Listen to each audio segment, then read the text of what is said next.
Hi everyone, my name is Joanne and today I'm going to talk to you about the speaking section of the IELTS exam. Today I will be focusing on part 1 of the IELTS exam and the topic for today's video is studies. Remember to check out the other videos from this series for more information and help. As you can see from this diagram, the speaking and listening sections of the IELTS exam are the same for both the academic IELTS and the general IELTS exams. This series of videos will be useful for many people, but it will be particularly useful for people planning to take the academic IELTS exam. The speaking exam lasts for around 15 minutes and it is split into 3 parts. You can find more information on the IELTS website. Today, I will be focusing on part 1 of the exam, which is the introduction and the interview section. This generally lasts for around 5 minutes. You can find all this information in the information for candidates. But to begin with, the examiner will introduce him or herself and ask you to introduce yourself and then confirm your identity. The examiner will then ask you general questions on familiar topics. In the IELTS exam, a wide range of speaking skills are assessed during the 3 different parts of the exam. In the exam, you will be expected to be able to communicate your opinion when answering questions and be able to speak at length on a given topic whilst organizing your ideas coherently. You will also be expected to be able to speak more deeply on issues by having to justify your opinions as well as analyzing issues. You are assessed on your performance throughout the test by certified IELTS examiners according to the IELTS speaking test assessment criteria. The criteria are weighted equally and the speaking band score is the average.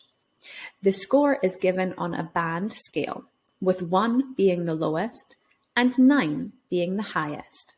Scores are reported in whole and half bands. For example, a band 7 or a band 7.5. As I'm covering part 1 in today's video, it will be helpful for me to focus on Lexical Resource. I'll cover the other marking criteria in future videos. What is Lexical Resource? Well, Lexical Resource refers to how much vocabulary the candidate has and how well they use it, as well as the rules of language at a word level. This criteria considers the communicative functions of speech and the social meaning of speech. You may be wondering what happens in part 1 of the exam. Well, part 1 of the exam is the introduction and interview section of the exam. In this part of the exam, the examiner asks the candidate general questions on some familiar topics. For example, you may be asked questions about your home or holidays. The number of questions asked can vary. Today, our topic is studies. We will cover other topics in the future videos. As this section of the test is conducted in an interview style, it focuses on the candidate's ability to communicate their opinions and information on everyday topics and common experiences or situations by answering a range of questions. So, let's take a look at some vocabulary that will help you to talk about your studies. On the left-hand side, you can see a list of words, and on the right is a list of synonyms. So, can you match the word to its synonym? The first one is a class. can you find the synonym for a class? The second word is a lecturer. Can you find the synonym for a lecturer? The third word is a report. Can you find the synonym for a report? The fourth word is a qualification. Can you find the synonym for a qualification? The fifth word is a subject. Can you find its synonym? And the last word is a pupil. Can you find the synonym for the word pupil? I suggest that you can pause the video here to write down your answers. So here are the answers. How many did you get right? I suggest focusing on any words that you got wrong or any words that you are unfamiliar with. Let's look at some questions and example answers. Here's our first question. What subjects are you interested in? I'm interested mainly in languages. I like studying English and French, and also my own language, Japanese. I particularly enjoy reading in foreign languages, and I love listening to English lectures. Now that's a solid Band 6 answer. But if you're taking it for academic purposes, you're going to want a Band 7 or 7.5, depending on the university. So how can we improve the answer? Let's take a look again at the idea of lexical resource. As many of you watching this video wish to go to university in the UK, you'll most likely be aiming for a Band 7 or above. Here you can see the marking criteria for a Band 7 score regarding lexical resource. A Band 7 skill level is referred to as a good user. So you are allowed to make some inappropriate word choices, but you should be able to use vocabulary flexibly and be able to use some less common vocabulary. You can find all of the marking criteria on the IELTS website. I'll share a link for that in the comments. So, what can we do in order to improve our answer? As you can see, I changed some of the vocabulary used. We can swap out my own language for my native language, and we can add in especially to the final sentence. This will help improve our overall answer. It is important to remember not to memorize your answers, as that will appear unnatural. It can be useful, however, to memorize phrases that you can put into many different answers. Let's take a look at another question.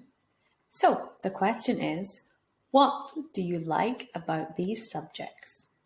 And the suggested answer is, I like learning about other cultures by studying other languages. Learning words from another language can teach us about that language and its history.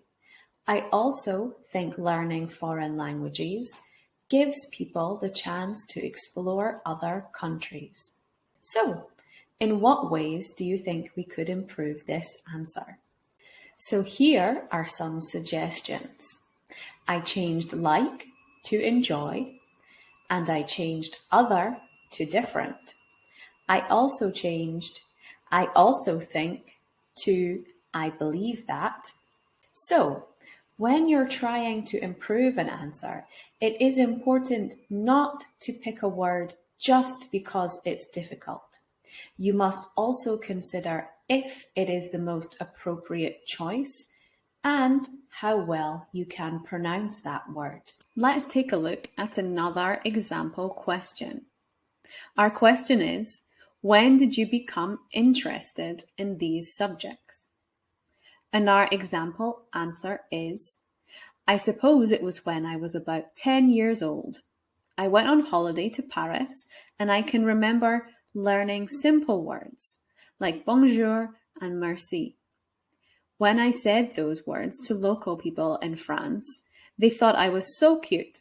So since then, I have been interested in foreign languages. So, what can we do to improve this answer? Remember, the question was, when did you become interested in these subjects? And to improve the answer, I swapped out like for such as and so for ever. Small changes to your answer can make a big difference. Let's take a look at another question. This example question is, what subjects would you like to study more? And our example answer is, I think I should learn more about computers. I am not interested in them, but I know they are necessary for work. So I guess I should study how to use them. Maybe I should study for a computing qualification, but it's difficult to motivate myself. How do you think we can improve this answer? Remember, the question was, what subjects would you like to study more? You can see that I have added in some words and made some alternative vocabulary suggestions. I have put in personally at the beginning and however later on, and I've changed I guess to I suppose, and I've swapped it's difficult to I struggle. Here is the list of example questions that we used today. So our questions were, what subjects are you interested in? What do you like about these subjects? When did you become interested in these subjects? And finally, what subjects would you like to study more? Remember to take a note of them so you can practice some more at home. Hi everyone, thank you for watching this video today. My name's Joanne and I'm going to be talking about the speaking section of the IELTS exam. Today I will be looking at part 2 of the IELTS exam, so be sure to check out the other videos in this series for more help. This video series focuses on the speaking section of the exam. As you can see, this diagram shows that the speaking and listening section of the IELTS exam are the same for both the academic and the general IELTS exams. This video series will be useful for many people, but I will be focusing on giving tips that will help you achieve a Band 7 score, which is often needed for entry to university. As I have mentioned in other videos, the speaking exam lasts around 15 minutes and is split into 3 parts. Today, I will be focusing on part 2 of the exam. This section lasts around 4 minutes. So, you might be wondering, what happens in part 2? Well, in part 2, the examiner will give you a task card with a question with different points you will have to cover. You will be given a pencil and paper and 1 minute to plan. Then you will need to talk for about 1 to 2 minutes. During the whole exam, a wide range of speaking skills are assessed, including the ability to communicate opinions and information on everyday topics, and common experiences and situations by answering a range of questions. The ability to speak at length on a given topic, using appropriate language and organizing ideas coherently. The ability to express and justify opinions, and to analyze, discuss, and speculate about issues. During the exam, you are assessed on your performance throughout by certified IELTS examiners, according to the IELTS speaking test assessment criteria. The criteria are weighted equally, and the speaking band score is the average. You can score between 1 and 9, with 9 being the highest. Scores are given in whole or half bands, for example 7 or 7.5. Today I'm covering part 2 of the exam, so it's a good time to focus on fluency and coherence. Now let's take a closer look at fluency and coherence. This refers to how good the candidate is at talking at the right speed and how good they are at connecting their ideas together. The candidate needs to be able to understand and follow the rules of language at a word, sentence, and text level. Here you can see the marking criteria regarding fluency and coherence. This is for a Band 7 score. You will need to speak at length without it taking a lot of effort. As this is a Band 7 criteria, you are allowed to hesitate at times or have some repetition or self-correction. You should use a range of connectives and discourse markers. So, remember, Part 2 is the individual long term, where the examiner gives the candidate a task card, which asks the candidate to talk about a particular topic, and it includes points to cover in their talk and instructs the candidate to explain one aspect of the topic. Candidates are given 1 minute to prepare their talk and are given a pencil and a paper to make notes, and then 1 to 2 minutes to talk. The examiner asks the candidate to talk for 1 to 2 minutes and then stops the candidate after 2 minutes and asks 1 or 2 questions on the same topic. This part of the test focuses on the candidate's ability to speak at length on a given topic. It is likely that the candidate will need to draw on his or her own experience to complete the long term. Function words like prepositions and articles are often missed by students in these kind of sentences. So, let's see if you can choose the correct option each time. Let's start with number 1. When I was high school student, I loved history. Number 2. When I was university, I didn't study hard. I graduated physics, the University of Kyoto. 4. I have to prepare my examinations. 5. I study Bristol University. I suggest you pause the video here so you can make a note of your answers. So, let's check the answers. How many did you get correct? I suggest making a note of any you got wrong or ones that you found particularly difficult so that you can focus more on these. Now, we'll get some practice answering an example question. Here is an example question. Tell me about a course you have studied. You should say where and when you studied it, why you took that course, what was good and or bad about it, and explain what you learnt from it. I suggest writing 1 or 2 words per bullet point. Then, when you are speaking, move your hand down as you cover each point. This will help to ensure that you cover all of the points. Let's take another look at the question. The question is, tell me about a course you have studied. You should say where and when you studied it, why you took that course, what was good and or bad about it, and explain what you learnt from it.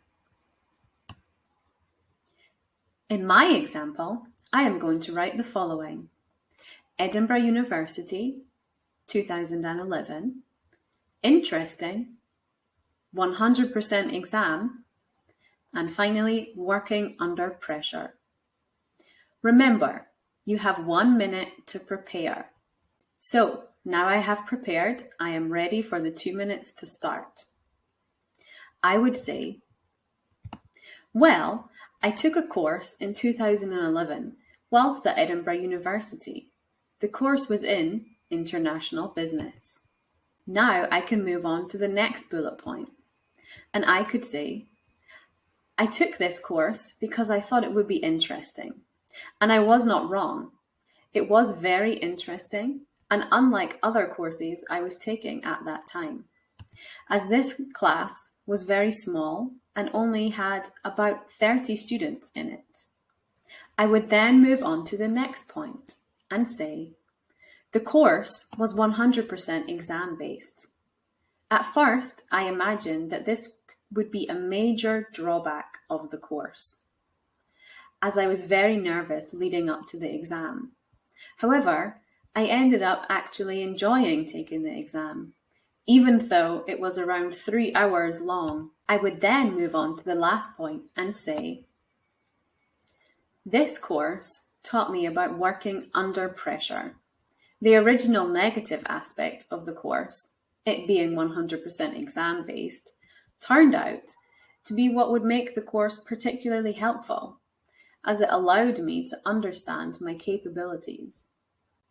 Now you have covered all 4 bullet points. You can speak for about 2 minutes about your experiences. Since you have covered all bullet points, you will now be able to talk for 2 minutes on the topic. However, if you still have time left, the examiner will ask you some follow-up questions. Now it's your turn. If you haven't already, please get a pencil and some paper. So, here's your question. Tell me about an influential teacher you had. You should say when they were your teacher, why you liked them, how they helped you, and explain in what ways they influenced you. Remember, you have 1 minute to prepare. You should write 1 or 2 words per bullet point. You can pause the video for 1 minute to practice. Once your 1 minute finishes, your 2 minutes begin. Don't forget to move your hand down as you cover each point. This will ensure that you cover all the points. Let's take a look at the question again. Tell me about an influential teacher you had. You should say when they were your teacher, why you liked them, how they helped you, and explain in what ways they influenced you. When you're finished practicing, remember to check your answer against the marking criteria and think about what could you improve next time. Hi everyone, I'm Joanne and thank you for watching this video. Today I'm going to talk to you about the speaking section of the IELTS exam. Make sure to check out the other IELTS speaking preparation videos to help you do your best. In our other videos, we'll give you exam tips, useful phrases, information on the IELTS marking criteria, as well as example questions and model answers. So far in this series, I have covered the first 2 parts of the IELTS speaking exam. Just to recap, the IELTS speaking exam takes roughly 15 minutes and is split into 3 parts, with each part lasting about 5 minutes. In the speaking exam, the examiners will assess your ability to communicate opinions and information on everyday topics, common experiences, and situations by having you answer a range of questions.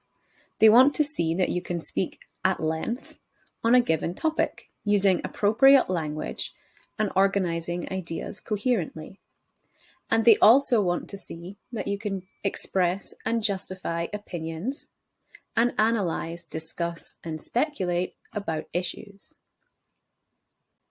So far in this series, I have explained to you what the Lexical Resource and Fluency and Coherence marking criteria are. Today, I'll talk to you about grammar and accuracy, and then share some pronunciation tips to help you. In this video today, I'll be looking at part 3 of the speaking section of the exam, the two-way discussion. In this section, the examiner asks further questions which are connected to the topic in part 2. You will have to discuss more abstract issues and ideas. So, what does grammatical range and accuracy mean? Well, this refers to the candidate's ability to use a range of structures and how well they use them, as well as the rules of language. This criteria considers the communicative functions of speech. This is taken from the IELTS website, and in it you can see the marking criteria for a Band 7 answer. You can see that you should use a range of complex structures with some flexibility and produce error-free sentences frequently. Remember to check your answers against the marking criteria when you are practicing.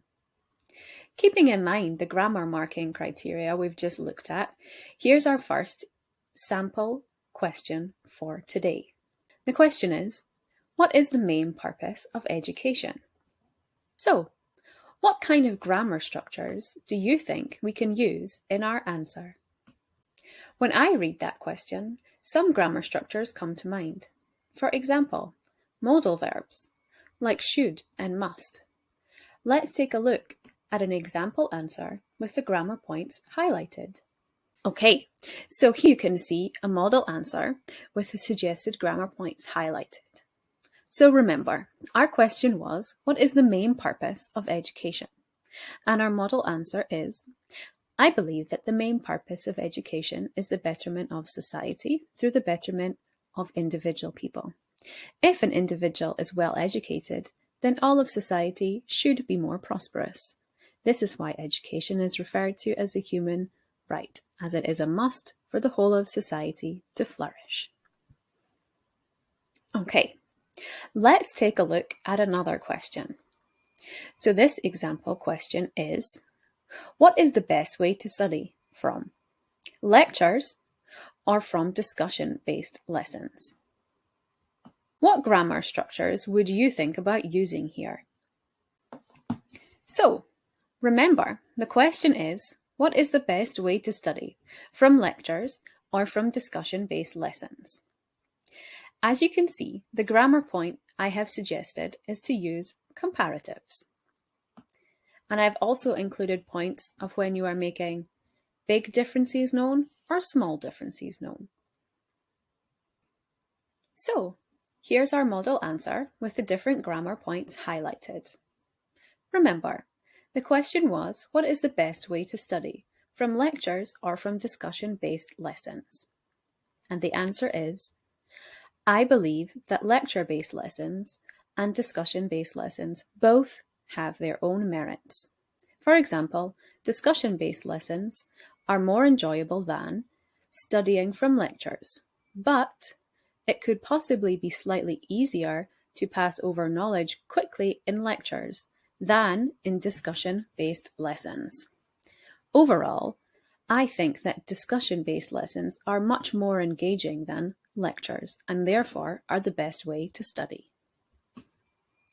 Another skill that the examiner is assessing is how well the candidate pronounces the language, as well as the communicative effect of the candidate's pronunciation. There is an evaluation of how much strain or difficulty it causes the listener. Candidates need to be able to produce the phonological features of speech. Here you can see the marking criteria for pronunciation, taken from the IELTS website. So as you can see, you will need to use a range of pronunciation features with mixed control. You can see that mispronunciation of individual words or sounds is okay at times, but you must be generally understood. Let's take a look at another example question and its model answer. In this example, I will pay special attention to the pronunciation of that answer. So for this, our question is, what kinds of things should all children be taught in schools? So, here you can see the question, which was, remember, what kinds of things should all children be taught in schools? And we have our answer, which is, in my opinion, children should learn about a variety of topics and be taught a variety of skills in school. These should be useful both academically and should also have real-world value. It is all too common to see adults complain about what they didn't learn in school but need to know for life, such as how to budget and mortgages. It is essential that childhood education teaches real life applicable skills for the future that children will live in. So, we have some tricky words in there, so I recommend breaking down those words into syllables and practicing again and again so that until you can say these tricky words without much effort. As you can see, I have broken the longer words into their individual syllables. We have academically, budget, mortgages, applicable. If any of these words are hard for you, just make a note and repeat them several times until they feel more natural for you to say. You can check your pronunciation by Googling the word if you're not sure. I hope you've enjoyed this lesson. My fellow Intrepid English teachers and I will be back again soon. Remember to check out the other IELTS videos. Bye! Thanks for watching. Don't forget to subscribe, hit the bell, and check out our other videos. You can find loads of useful links in the description below. Let's get started!